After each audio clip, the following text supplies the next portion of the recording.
જ્યારથી વિસાવદરમાં ગોપાલ ઇટાલિયાની જીત થઈ છે ત્યારથી તેમનું નામ વધારે ચર્ચામાં આવ્યું છે। રાજકારણ હોય કે સામાજિકરણ, દરેક જગ્યાએ ગોપાલ ગોપાલ થઈ રહ્યું છે અને આજે જ એ ગોપાલ ઇટાલિયાની વાત કરવી છે, કારણ કે તે જ્યાં પણ જાય છે ત્યાં તેના ગીત ગવાય છે, માવડિયું અને બેનડિયું છે તેના ઓવારણા લે છે અને એવી જ એક કહેવાય છે કિસ્સો બન્યું છે કે તે જ્યાં એક ડાયરામાં જાય છે અને ત્યારે તે બોલે છે એ ખૂબ સમજવા જેવી વાત છે।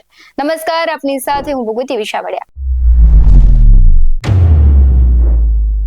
આમ તો ગોપાલ ઇટાલિયા છે પોતાના બેબાક બોલથી જાણીતા છે, પરંતુ હવે જ્યારે વિસાવદરના ધારાસભ્ય તરીકે તેઓ ચૂંટાયા છે ત્યારે તેઓ હવે જીત બાદ દરેક ગામડાઓમાં જઈ રહ્યા છે, લોકોને ફરી એક વખત મળી રહ્યા છે, તે જીત છે તેનો જશ્ન મનાવી રહ્યા છે। લોકો પણ ખૂબ તેમના ગીત ગાય છે, ઉવારણા લે છે, તેમનું સ્વાગત કરે છે અને જ્યારે પણ તે કોઈ ડાયરા જેવા પ્રોગ્રામમાં જાય છે ત્યારે તેમના ગીતની ફરમાઈશ કરવામાં આવે છે અને ગોપાલ ઇટાલિયા છે તે પણ ડાયરાઓમાં કે કોઈ પણ પ્રસંગમાં જાય છે તો ત્યાં પોતે પ્રવચન આપે છે। ત્યારે ડાયરામાં ગયા હતા ત્યારે તેમણે વ્યસનને લઈને અને ઘણી બધી સામાજિક વાતો કરી છે, શિક્ષણને લઈને વાતો કરી છે, ખૂબ સમજવા જેવી વાત છે કે રાજકારણ એક બાજુ મૂકીને જ્યારે એક સાચા સેવક તરીકે તેમની જે વાત છે ગળે ઉતરે એવી છે અને સમજવા જેવી પણ ખરી છે। તો ગોપાલ ઇટાલિયા શું કરી રહ્યા છે તેના પર નજર કરીએ। અને એટલે મારી વિનંતી છે કે બધુંય કરીએ, સારા કામ બધા જ પ્રકારના કરીએ, પણ દીકરા દીકરીઓને ભણાવીએ। દેવપૂજક સમાજ માટે વિનંતી છે,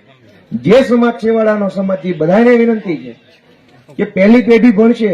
હું મારા ખાનદાનમાં પહેલી પેઢીનો ભણેલો માણસ છું, મારી પાછળ મા બાપ ભણેલા માણસો નથી। પહેલો ભણ્યો તો આટલો હજરબમ થઈ ગયો, તો બીજા મારી પછીના છોકરા કેવું હશે?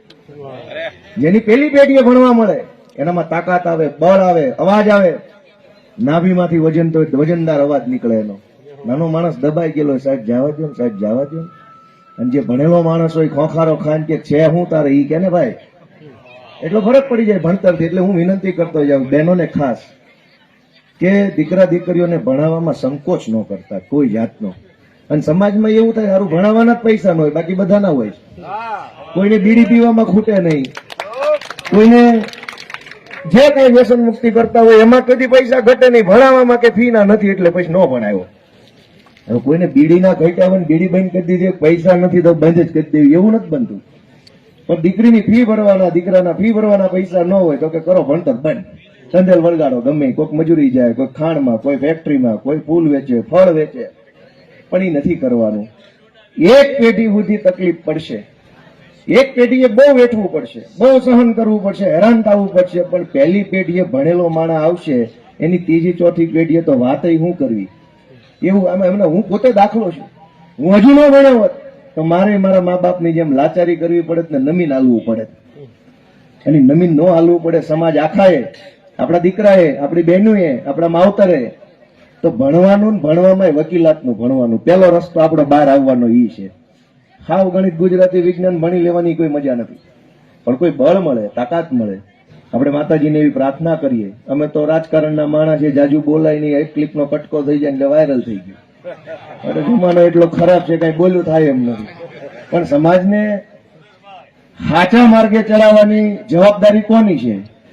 કે લોક સાહિત્યના મંચ ઉપર બેઠેલા કલાકારની જવાબદારી છે, ભગવું લુગડું પહેરેલા સંત સાધુની જવાબદારી છે, ધોળા જભા પહેરેલા નેતાની જવાબદારી છે, અને રંગબેરંગી કપડા પહેરેલા સમાજના આગેવાનની જવાબદારી છે। પણ ભગવાનની દયાથી કોઈ પોતાની જવાબદારી નિભાવતું નથી।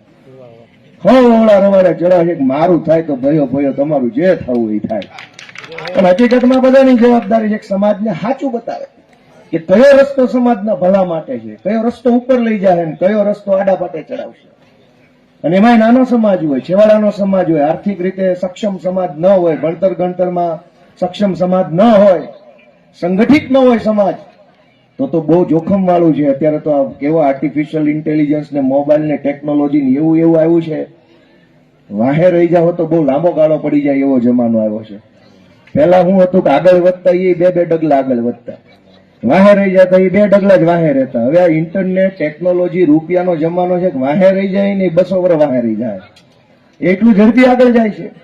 એ જમાનામાં ભગવાન, માતાજી, આપણા સંતો આપણને એવી શક્તિ આપે, આપણને એવી બુદ્ધિ આપે, આપણા હાથમાં એવું બળ આપે કે આપણે બધા આગળ વધી શકીએ અને આપણામાંથી કોઈ માણસ એક વાહે રહી જતો હોય તો ભગવાન આપણને ઈ સમજણ આપે કે પહેલા એનો હાથ પકડું પછી થોડોક આગળ જાઓ. નકરા એકલા આગળ વહી જાઓ, એકલા આગળ વહી જવામાં મજા નથી. વૈજ્ઞાનિકોએ એવું ખીમજી બાપા કીધું છે કે બહુ ઉપર જાવીને તો હવામાં ઓક્સિજન પાતળો થઈ જાય છે. બહુ ઉપર જવામાં મજા અને શ્વાસ નથી લેવાય એમ. એ જીવન હોય કે સમાજ હોય, બહુ ઉપર જાવી ને ઓક્સિજન નથી, હેઠે પડવાનું થાય છે. તો કોકનો હાથ પકડીને, કોકનો હાથ લઈને, સાથ લઈને આપણે બધાય આગળ વધીએ. તમારો સાથ મને મળે ને અમારી જેવા નાના માણાનો સાથ તમને મળે એવી માતાજી આપણને દેહને શક્તિ આપે એવી પ્રાર્થના. સૌને વંદન, સૌને જય શ્રી કૃષ્ણ, જય માતાજી. આમ તો એક નેતા તરીકેની છાપ કોઈ પણ વ્યક્તિની ઊભી થાય એટલે તેમની પાસે કાં તો રાજકારણની વાતો હોય, કાં ભ્રષ્ટાચારની વાતો હોય, એવી જ વાતો હોય છે. પરંતુ ગોપાલ ઇટાલિયા એક એવું વ્યક્તિત્વ છે જ્યારે જેવા લોકો સાથે જાય છે, જેવા લોકોને મળે છે, તેવી વાતો કરે છે. તેઓ ડાયરામાં જાય છે ત્યારે લોકોને, સમાજને કઈ રીતના ઉપયોગી થાય અને સમાજમાં કંઈક અસરકારક વાત હોય તેવી વાત કરી રહ્યા છે. એટલે આની પહેલા પણ એક ગોપાલ ઇટાલિયાનું વિડીયો સામે આવ્યો હતો જેમાં સમાજને લાભ થાય તેવું તેમણે વક્તૃત્વ આપ્યું હતું ને આજે પણ ડાયરામાં તેણે ખૂબ સમજવા જેવી વાત કરી છે. આવા જ વધુ અહેવાલો સાથે ફરી મળતા રહીશું. તમે અમારી યુટ્યુબ ચેનલને સબસ્ક્રાઇબ કરવાનું, અમને ફેસબુક અને ઇન્સ્ટાગ્રામ પર ફોલો કરવાનું ભૂલશો નહીં. બાકી અમને અપડેટ્સ મેળવવા માટે જોતા રહો BS9 TV ન્યૂઝ. નમસ્કાર.